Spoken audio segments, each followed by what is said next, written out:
Olá, olá, querido amigo, querida amiga, qué bueno estar contigo una vez más para juntos continuar el estudio de la palabra del Señor en el proyecto Revivados por su Palabra. Estamos estudiando el libro de Isaías y hoy es el capítulo 36. Antes de reflexionar en él, vamos a orar.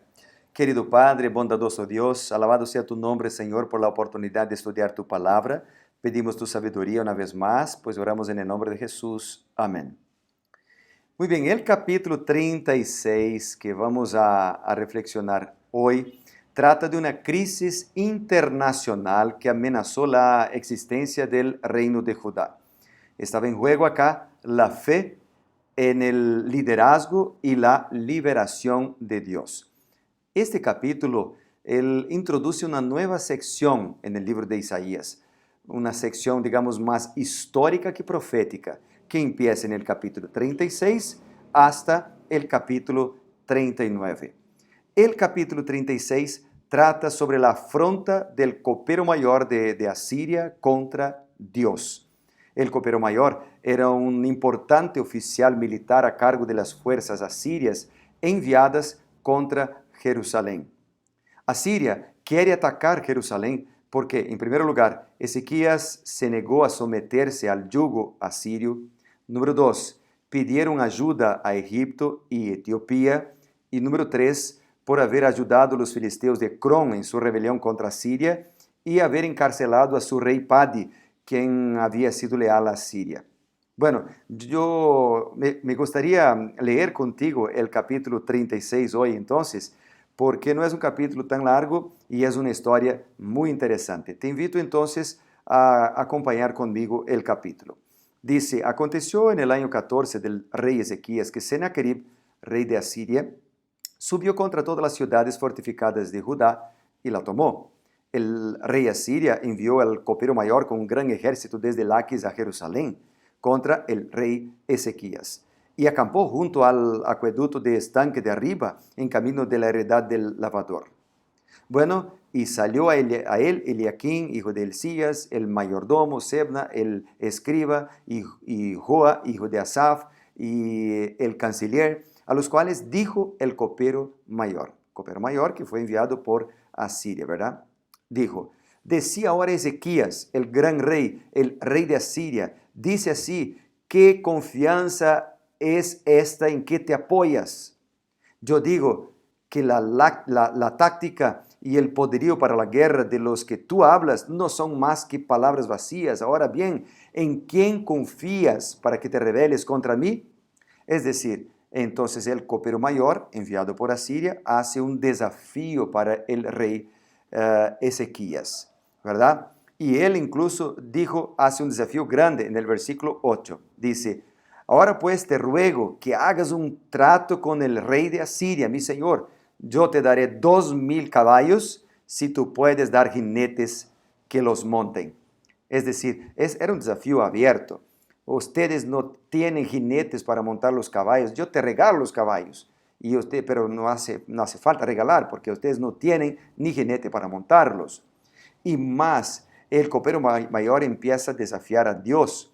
Por ejemplo, yo no voy a leer todo el capítulo, pero el versículo 13 dice, oí las palabras del gran rey, el rey de Asiria. El rey dice así, no os engañe Ezequías, porque no os podrá librar. Ni os haga Ezequías confiar en Jehová, diciendo ciertamente Jehová nos librará. No será entregada esta ciudad en las manos del rey de Asiria. Mirá que no os engañe Ezequías, versículo 18, diciendo Jehová nos librará. ¿Dónde está el Dios de Hamat y de Harfad? ¿Dónde está el Dios de Serfaín? ¿Libraron ellos Samaria de mis manos? Es decir, el rey, el copero mayor de Asiria y por supuesto el rey de Asiria estaban desafiando al rey de Judá. Estaban desafiando al rey Ezequías que quería seguir la orientación de Dios.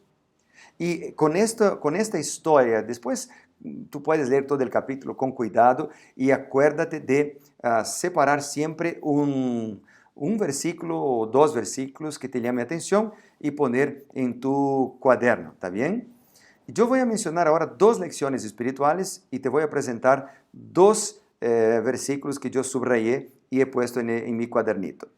Las lecciones espirituales, la primera es la lección de la o cuidado con la falsedad. Isaías 36 presenta un gran conflicto, amigo. Sí, en el conflicto entre el bien y el mal, a Dios siempre se le acusa de no tener poder, de ser un tirano, de no preocuparse, de ser injusto, de estar distante.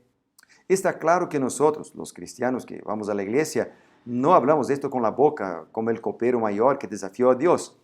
Pero cada vez que decidimos voluntariamente vivir la vida sin leer la Biblia, sin hablar con Dios, sin escuchar la voz de Dios, de alguna manera estamos diciendo que somos más inteligentes y capaces que Dios mismo. Así que ser cristiano significa imitar a Cristo, pero también significa escuchar a Cristo, depender de Cristo. Nuestras palabras indican que confiamos en Dios o que insultamos a Dios. ¿Qué dice nuestro estilo de vida sobre el Dios que seguimos? ¿A quién hemos adorado? ¿A los dioses de este mundo o el Dios verdadero? Ellen G. White tiene una cita muy interesante en el libro Ministerio de la Curación, y yo quisiera leer para ti ahora. Dice así la cita de Ellen G. White, y voy a leer para ti. Muchos se ven abandonados en la tentación porque no han tenido la vista siempre fija en el Señor. Al permitir que nuestra comunión con Dios se interrumpa, perdemos nuestra defensa. Ni aun todos vuestros buenos propósitos e intenciones os capacitarán para resistir al mal. Tenéis que ser hombres y mujeres de oración. Vuestras peticiones no deben ser lánguidas, ocasionales, ni caprichosas, sino ardientes, perseverantes y constantes. No siempre es necesario arrodillarse para orar. Cultivad la costumbre de conversar con el Salvador cuando estéis solos, cuando andéis o estéis ocupados en vuestro trabajo cotidiano. Elévese el corazón de continuo en silenciosa petición de ayuda, de luz, de fuerza, de conocimiento. Sea cada respiración una oración. Qué lindo, ¿verdad? Voy a repetir esta frase. Sea cada respiración una oración. Qué linda lección. La segunda lección es la lección del desafío, que está en el versículo 14 y 15, y yo voy a recalcar un poquito más el versículo 15 a continuación. Bueno, la pregunta era bastante clara. ¿La lealtad a Dios o lealtad al rey asirio? La respuesta de los líderes en este capítulo fue el silencio. Si tú miras, ellos quedaron sin hablar nada. Dice el versículo 22, Eliaquín, hijo de Hilcías, el mayordomo, Sebna, el escriba, y Joá, hijo de Asaf, el canciller, vinieron a Ezequías, rasgados sus vestidos. Y dice el versículo 21, pero ellos callaron, no respondieron una sola palabra, porque el rey así los había mandado, diciendo, no le respondáis. Querido amigo, solo Dios podía darles una respuesta adecuada, y Ezequías creía que lo haría. Si deseamos ver al rey en su hermosura, esa es una cita de Ellen G. White también que yo quisiera mencionar.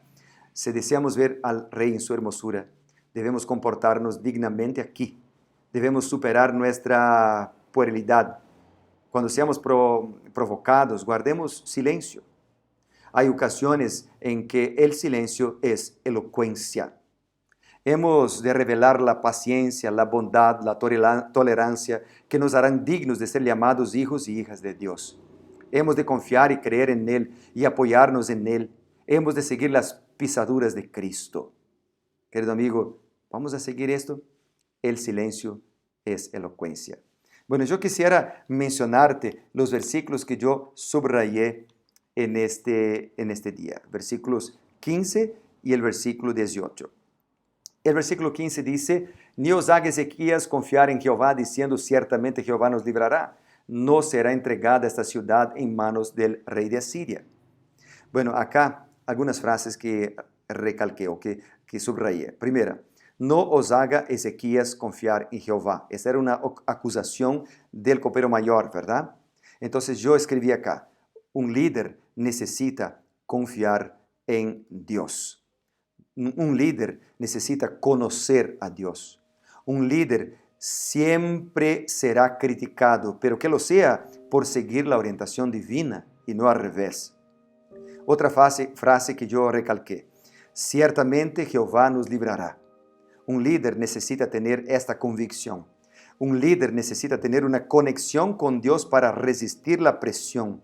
Un líder ni siempre puede decir todo para sus liderados, pero puede inspirar confianza. Otra frase que yo recalqué. No será entregada la ciudad.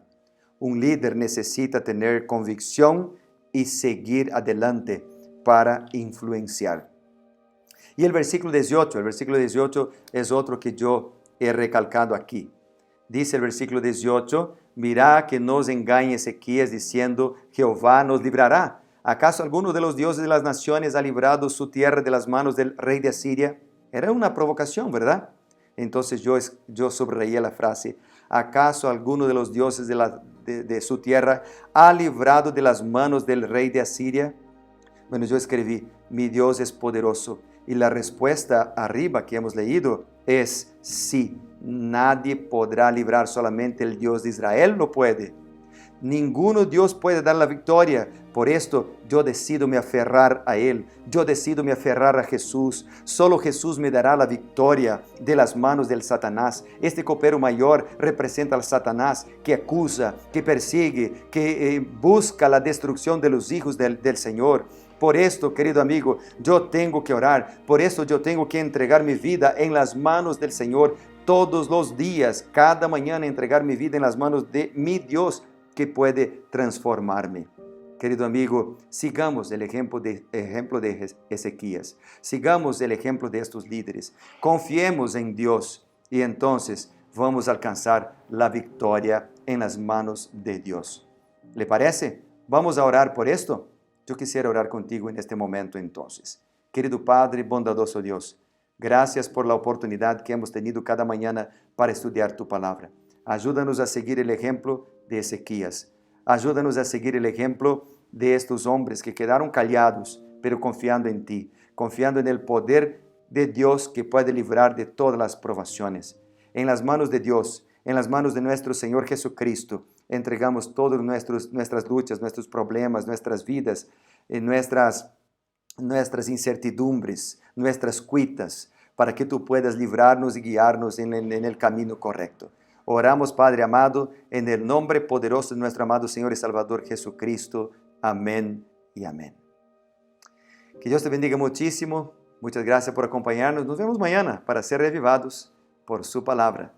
Chao, chao.